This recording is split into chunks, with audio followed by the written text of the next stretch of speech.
Corona की मार के बीच ब्लैक फंगस और व्हाइट फंगस के बाद अब येलो फंगस ने लोगों की नींद उड़ा दी है।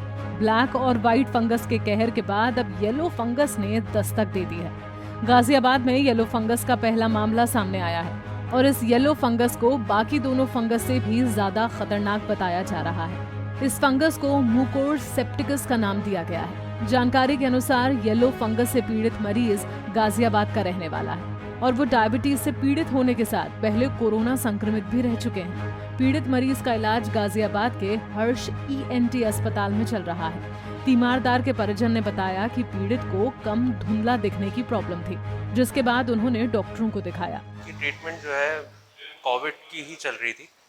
अराउंड 2 मंथ्स हो गए थे ट्रीटमेंट चलते हुए और इवन रिकवरी भी हुई थी।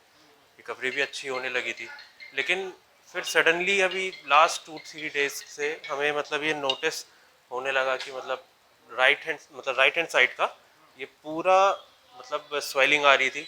आइज़ तो कभी बंद हो रही थी, कभी खुल रही थी, लेकिन फिर सडनली कल एकदम से ही क्लोज हो गई ये आइज़। फिर ब्लीडिंग कंटिन्यूसली ब्लीडिंग कभी नोज से भी हो रही थी और कभी कभी जैसे वॉशरूम जाते थे तो थोड़ी बहुत वहाँ से भी, बट मोस्टली नोज से हो रही थी ब्लीडिंग, लेकिन वो भी ब्लैक में, बिल्कुल डार्क ब्लैक। तो फिर ये मुझे थोड़ा सिम्टम्स फिर उसके बाद हमने अपने जो डॉक्टर्स जो पहले ट्रीट कर रहे थे उनको बताया, तो उन्होंने तुरंत हमें यही कंसल्ट किया कि ये ब्लैक फंगस मुझे ये लग रहा है और ये ट्रीटमेंट एक प्रॉपर ENT हॉस्पिटल कहीं पे वहीं हो सकता है। यहाँ डॉक्टर साहब ने क्या डायग्नोज किया और क्या क्या वो बताए थे?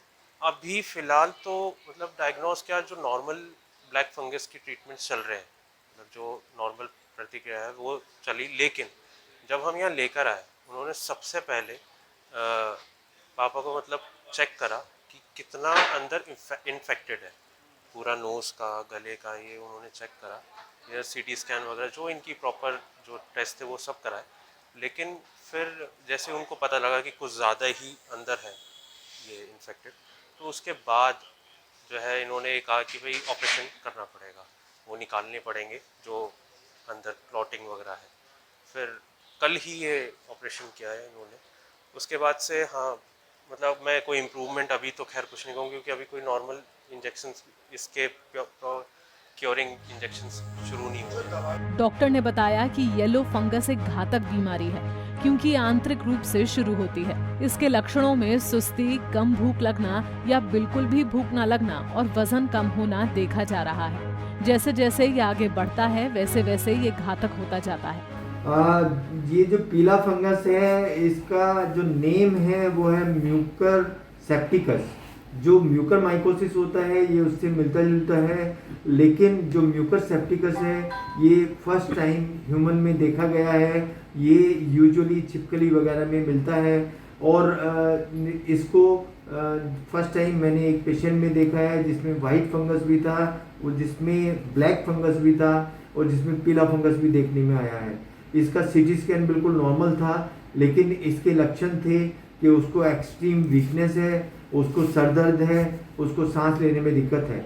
जब मैंने उसको एंडोस्कोप से देखा तो उसमें तीनों फंगस मुझे नज़र आई। जो ये तीसरा फंगस है, इसका अभी कोई लिटरेचर में कुछ ज़्यादा इलाज मेंशन नहीं है, लेकिन इंजेक्शन एम्फोटेरिसिन भी जो हम ब्लैक फंगस के लिए यूज कर रहे हैं, उसको पीले फंगस के लिए हमें अधिक मात्रा में यूज करना होगा, जो कि 7 मिलीग्राम पर kg बॉडी वेट के हिसाब से दिया जाएगा। और अगर 50 किलो का कोई आदमी है तो उसमें 7 हमें इंजेक्शन देने होंगे, और जो ये वाइट और जो ब्लैक फंगस है उसमें 5 देने होंगे। डॉक्टर साहब, इसके शुरुआती लक्षण क्या हैं और किस तरीके से संक्रमण को अधिक बढ़ाता है? ये जो और संक्रमण है हमारे, उनसे इसलिए ये ज़्यादा खतरनाक है कि ये घाव को भरने नहीं देता है। कोई भी फंगस अगर शरीर में है तो उसका हम क्या करते हैं कि सफाई करते हैं, और उसकी सफाई करने के बाद ये इंजेक्शन देते हैं। लेकिन अगर ये पीला फंगस घाव को भरने नहीं देगा तो वो हमारे जो मरीज हैं उनके लिए डेडली साबित होगा। सर, ये जो पीला फंगस है, क्या डॉक्टर साहब ये उन्हीं ही होता है जिन्हें ब्लैक फंगस है, वाइट फंगस है, या अलग है? नहीं, ये अलग एंटिटी है, लेकिन इस पेशेंट में ये तीनों फंगस मिले हैं। ये अलग एंटिटी है जो रेप्टाइल्स में मिलता है। तो इसमें से डॉक्टर साहब ये बताइए कि इसमें बचने की कितनी उम्मीद है? ये बहुत टॉक्सिक है क्योंकि 3 फंगस एक साथ मिले हैं। एक फंगस फेफड़ों पे अटैक करेगा, एक फंगस ब्रेन पे अटैक करेगा और एक फंगस घाव को बनने नहीं देगा। ये ज़्यादा खतरनाक साबित हो सकता है। डॉक्टर के मुताबिक येलो फंगस फैलने का कारण अनहाइजीन है, इसलिए अपने घर के आसपास साफ सफाई रखें। मुकोर्स सेप्टिकस यानी पीले फंगस के लक्षण सुस्ती, कम भूख लगना या बिल्कुल भी भूख ना लगना और वजन कम होना है। ऐसे में डॉक्टर की सलाह है कि अगर इनमें से किसी भी लक्षण को कोई नोटिस करता है तो वो डॉक्टरों से संपर्क करे और इलाज शुरू कर दे। पंजाब केसरी टीवी के लिए गाजियाबाद से संजय मित्तल की रिपोर्ट। हमसे जुड़े रहने के लिए हमारे YouTube चैनल को सब्सक्राइब करें और नई वीडियो की नोटिफिकेशन के लिए बेल आइकॉन को दबाएं। अगर आप ये वीडियो Facebook पर देख रहे हैं तो लाइक जरूर करें और ज्यादा से ज्यादा शेयर करें। धन्यवाद।